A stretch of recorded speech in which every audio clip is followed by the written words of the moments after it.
So imagine this, you've been following your diet really well for a few days, and then all of a sudden in the evening time, one evening, it just hits you like a truck. You have a massive urge or a massive craving to just eat whatever you want. The crisps, cookies, donuts, brownies, literally everything in your cupboard and everything in the fridge, and sometimes even things in the freezer, everything that's in the house. You have this massive urge to just eat literally everything in one go, and then you think to yourself, okay, but I've been good, so I might as well just eat it. And then you give in to the massive urge, and then you feel like you can't stop eating once you start. You feel like you're eating on autopilot, and then all of a sudden you're just simply just watching yourself in your mind, like third person kind of view, like when you're playing a game, you're just watching that character just eat. And then all of a sudden now you feel like, okay, what am I doing here? You just realize you're in a trance. You had a binge eating episode, and then you feel guilty, and then you feel ashamed. Then you think to yourself, okay, not again. Time to jump onto another diet. This time I'm gonna Google whatever diet is really going to work for me this time. So in this video I'm gonna be talking about how you can break this cycle of being on months or even years on diets, constantly dieting and then binging, then dieting and binging. You're never going anywhere. You feel like you're always in the same place. So there's a reason why you're stuck in the cycle of never-ending dieting and never-ending binge eating. You're always trying to lose weight and then you gain it, lose weight, gain it, and that's not the way to live life. So as a little introduction, my name is Jonathan and I'm the Binge Dietitian. I'm here to help people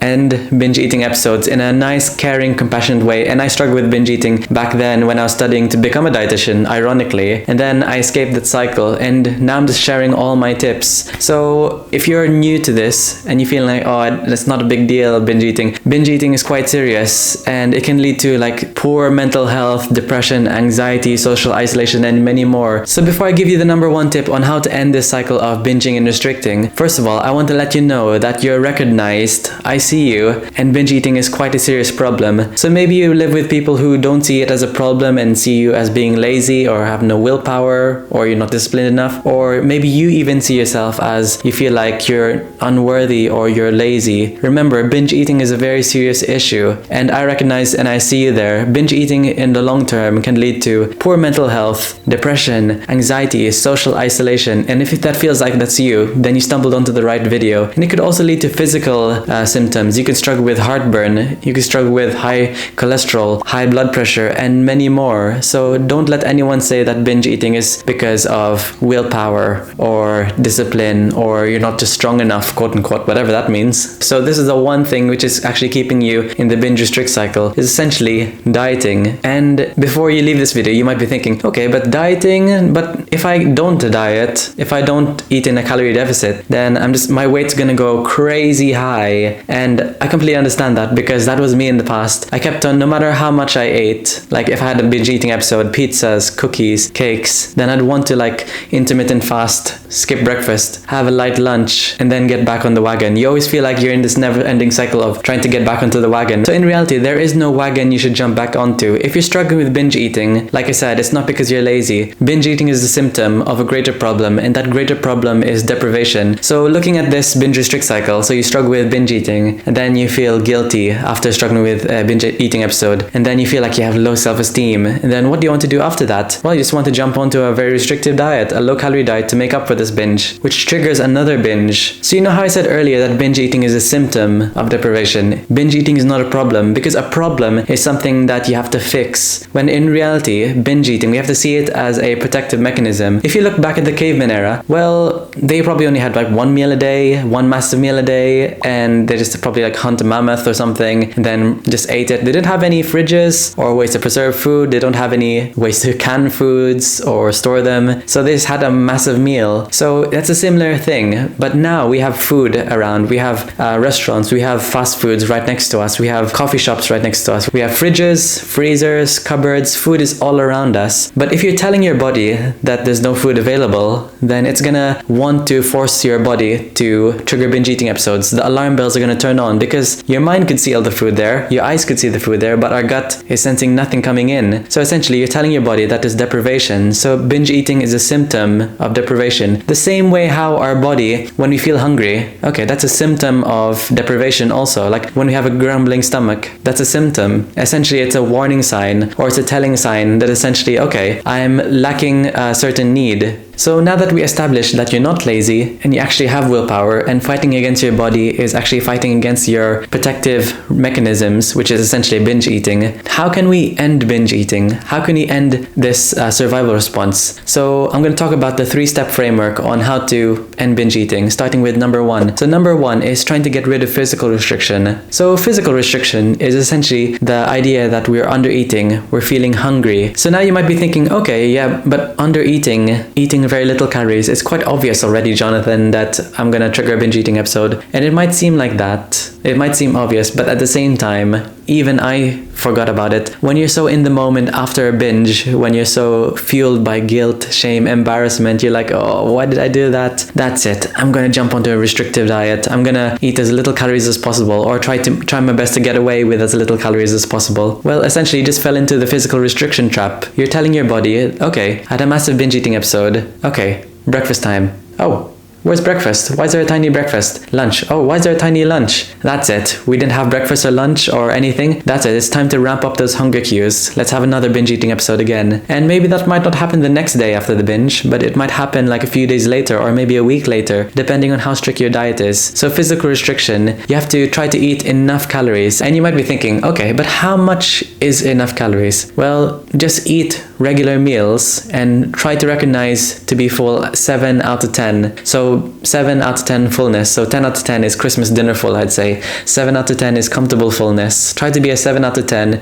Try to eat regular meals. So what's regular meals? Breakfast, lunch, and dinner, and snacks in between. So try to eat regularly. And the key is consistently. Now let's get to number 2, because there's a difference between being full, okay, and being satisfied. We want to be full and satisfied. So we need to get rid of number 2, which is mental restriction. So mental restriction is a bit more of a sneaky one. So you could be eating regular meals, but have you ever gone on a diet where you eat, let's say, shall I say bland food? I'll say from my experience, I don't like porridge, I don't like oatmeal, but I forced myself because I wanted to have a high protein diet. I wanted to eat oatmeal with Greek yogurt, with protein powder, and literally just honey, and I hated that breakfast. But I was comfortably full. I was 7 out of 10 full. And then lunch, I'd have boiled chicken, and then I'd have brown rice. And I hate boiled chicken, I hate brown rice, but I wanted to follow the bodybuilder diet. Okay, and dinner, I would have salmon. I kind of like salmon, okay, that's alright. And then I'd have asparagus and broccoli. And I hate asparagus, and I'm not a big fan of broccoli, but I had to grit my way through because I thought that was the way to jump onto a diet for me to lose weight and gain muscle. I thought I had to grit my way through because everyone else was doing it. So essentially I was being full, but I wasn't being satisfied. So I would jump onto eating kebabs, cakes, cookies, and eating the foods I would really love. Essentially I'd order like Chinese takeaway, I'd order Indian takeaway, because the way they made the chicken and the rice was much more delicious than having like boiled chicken and plain brown rice and probably some broccoli. Your typical bro meal diet essentially. So mental restriction, try to make sure your meals are enjoyable. And how do you know that they're enjoyable? So a great way to recognize how you can make a meal satisfying and eliminate mental restriction is try to make sure that your meals are something that you look forward to. Do you look forward to waking up in the morning to have this breakfast, this fried breakfast? Or do you wake up in the morning essentially to look forward to having, like, let's say, scrambled eggs on toast? Because I love scrambled eggs on toast. Do you look forward to having lunch, essentially salmon and rice? You might do, but when it gets to the vegetables bit, like, oh, I hate vegetables, I hate broccoli. Well, why don't you add something to make the broccoli enjoyable? You can add ketchup if you enjoy that, or you can butter your broccoli, or you can add mayonnaise to your broccoli. Whatever it is, try to make it enjoyable. Meals that you look forward to, so you're eliminating mental and physical restriction. And most importantly, try to include the foods you normally binge on. So if you struggle with this idea of trying to include your fear foods or your trigger foods, and you feel like you might trigger a binge eating episode, then check this video here where I go much more in depth on how to eat the foods you love without triggering a binge eating episode. And finally, number 3 is the all or nothing mindset. So the all or nothing mindset is essentially this idea that you had a binge eating episode and then you feel like you're the worst in the world. You feel like you're a failure, and then you think, okay, I'm gonna jump onto a restrictive diet. diet. This all or nothing mindset with dieting is triggering the physical and mental restriction. It's contributing to that. But the all or nothing mindset could also fall into the idea mentally that, okay, I failed this diet, or I had a binge eating episode. So the all or nothing mindset could also present in non-diet ways. So when you had a binge eating episode, you feel like, oh, like I just ruined it. That's it. I'm going to start next time. It's presenting in this way that, okay, I can only eat perfectly or binge. I'm eating good or eating bad. If we're adding morality to food, then it makes your self-esteem very fragile. Let's say we eat something we call bad. Okay, I'm a bad person. You might not think that in the moment to that degree, but like, let's say you eat like a cookie here. Okay, I'm quite lazy. Why did I eat that? And then you had maybe a brownie here. Oh, there goes another one. So imagine that, like many little thoughts in your head throughout the day, for weeks, for many months, for years, many years to come. You're just constantly like berating yourself. You're constantly attacking yourself like, oh, why did I eat that? You just ruined it again. That's chipping away at our self-esteem. So that can start from childhood, and it could pass on to many, many areas in life. So let's eliminate the good and bad mindset around food, and let's eliminate the all or nothing mindset around food. So I hope you enjoyed this video, and I want you to comment below. What's your main trigger to binge eating? Is it physical restriction, mental restriction, or the all or nothing mindset? So remember, binge eating is a symptom of deprivation. It's not a problem. It's not something you could solve. All we have to do is tell our body that food is coming in regularly, and then once we get rid of binge eating, then we can look into the future of if you want to choose to lose weight, if you feel like that might be appropriate. I'm going to be linking a full video on what kind of meals you should eat over here. So let's calm those binge eating signals down by anti-dieting, and then you can progress to looking into weight loss if you feel that's a thing much later down the line. This is a bit of a longer video, but let me know what you think of this new camera and this lighting. And by the way, it's much more cooler, or shall I say much more warmer here, shall I say the tone, because I'm filming at night. Do you prefer me to film at night or film during the day when I'm not really using much of these lights over here, these fancy lights, and it gives much more cooler tone? So let me know what you think also in the comments. So like, comment, and subscribe, and I'll see you in the next video. See ya!